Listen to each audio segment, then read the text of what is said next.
Look, America is essentially officially over, and I don't say that with any jest, and I say that very, very saddened, right?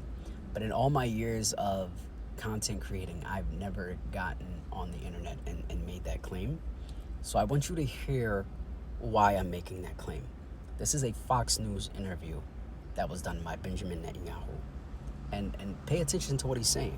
Free markets, I think the meshing of our two great countries of talent would strengthen the America's position, competitive position, both in the economic marketplace and in the military battlefield in many important ways.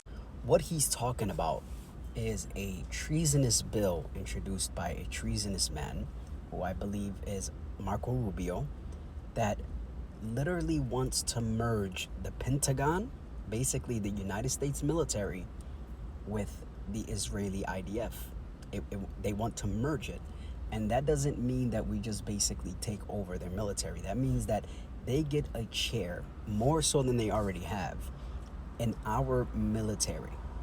Basically, there will be decisions that are being made on the behalf of our country, our military, and it will be solely coming from Israel.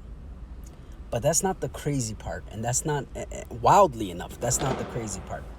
The crazy part is, I want you to listen very close to what this interviewer or this anchor actually says in response to what Netanyahu says. It certainly brings up some issues of sovereignty, but we'll have to work that out later. That is not AI.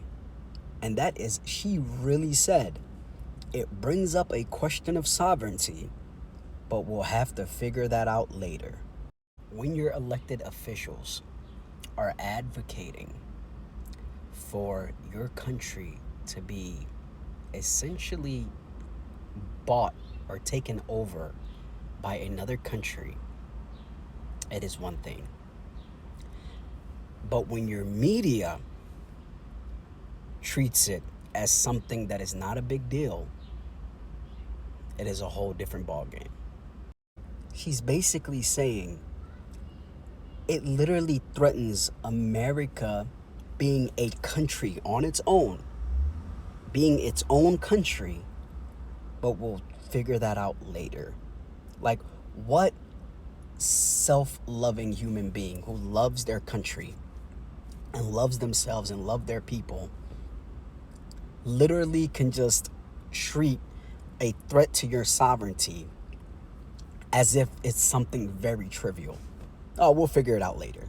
Yeah, this could literally ruin our country and not make us a country anymore. This could literally turn us into a territory and not a country, but we'll figure that out later. And the worst part of all this is that it's probably more than likely going to go through. And it's just going to be what it is. So, it's over pretty much.